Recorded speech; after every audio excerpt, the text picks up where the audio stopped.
Hello children, आज मैं आपको लेसन नंबर 3 कुत्ते की वफ़ादारी एक्सप्लेन करने जा रही हूँ।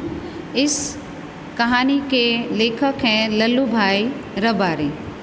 इस कहानी में लेखक ने कुत्ते की वफ़ादारी को दर्शाया है। वैसे भी बच्चे, आप जानते हो कि जानवरों में कुत्ता सबसे वफ़ादार इंसान होता है। प्रस्तुत कहानी में यह भी चीज़ बताई गई है कि हमें कोई भी कार्य जल्दबाजी में नहीं करना चाहिए, क्योंकि जल्दबाजी में किया हुआ काम हमें पछताना पड़ता है। प्रस्तुत कहानी में लेखक ने अपने स्वामी के प्रति जानवर की वफादारी को उजागर किया है। कभी कभी जल्दबाजी में काम करने से पछताने की नौबत आ जाती है। लेखक ने यह बात कुत्ते और बंजारे की इस कहानी के माध्यम से बताई है। बच्चों, यह कहानी एक सत्य घटना पर आधारित है। उत्तर गुजरात के पाटण ज़िले में राधनपुर नाम का एक छोटा सा नगर है। वहाँ एक तालाब है जिसके तट पर एक कुत्ते की समाधि है। समाधि और वह भी कुत्ते की, यह जानकर आश्चर्य होना ही है। उसके पीछे एक सुंदर और हृदय को हिला देने वाली कथा है। पुराने ज़माने में व्यापार का सामान लाने ले जाने का काम बंजारे करते थे।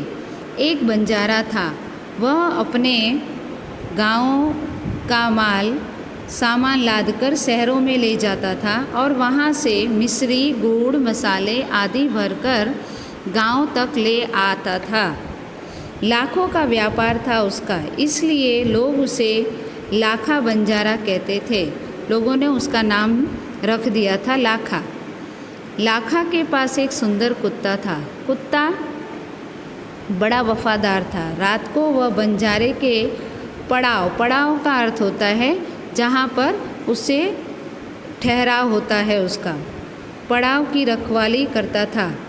अगर चोर लुटेरे पड़ाव की तरफ आते दिखाई देते थे तो कुत्ता भौंक कर उन्हें दूर भगा देता था।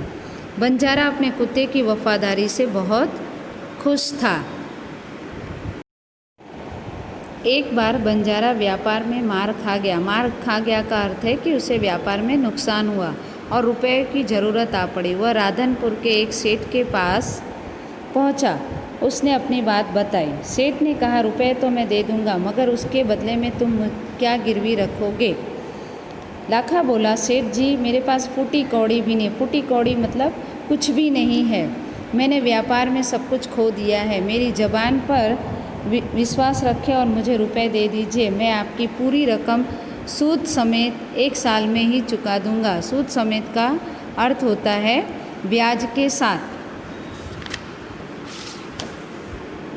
सेठ बोले, कोई बात नहीं, तुम्हारे पास यह कुत्ता है तो तुम इसे ही जमानत के रूप में दे दो। जमानत मीन्स गारंटी के तौर पर।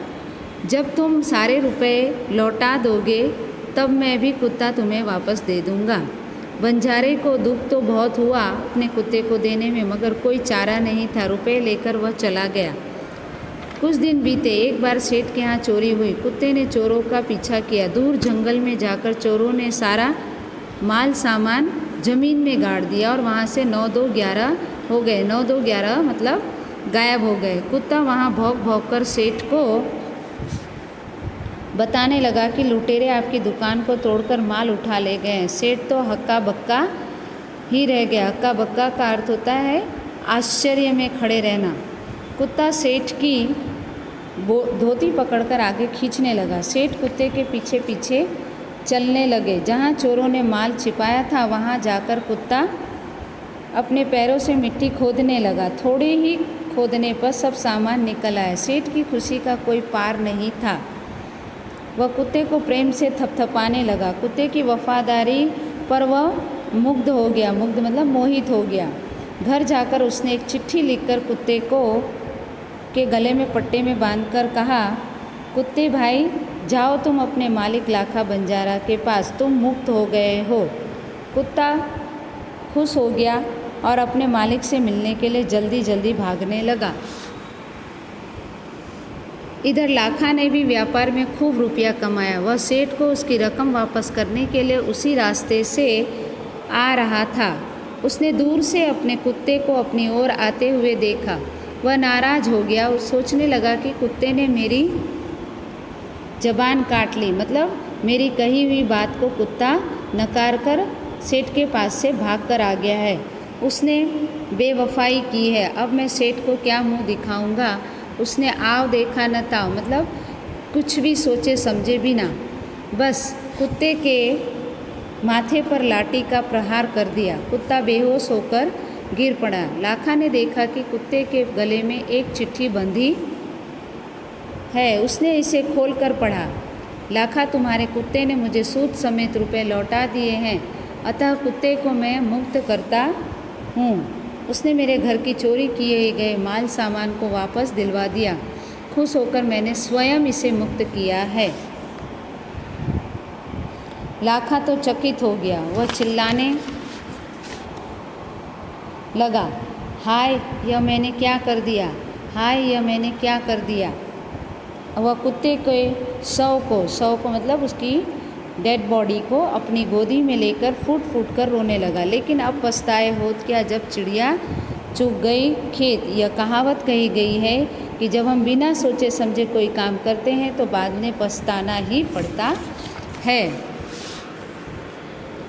उसने उस वफादार कुत्ते की समाधि बनवाई जो आज भी पाटड़ जिले के नाराधनपुर तालाब के किनारे खड़ी है और उस कुत्ते की वफादारी की कथा संसार को सुना रही है।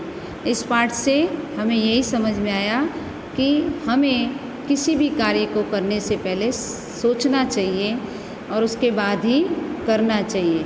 और बच्चों, वैसे तो आप जानते हो कि कुत्ता जो है वह सबसे वफादार जानवर है।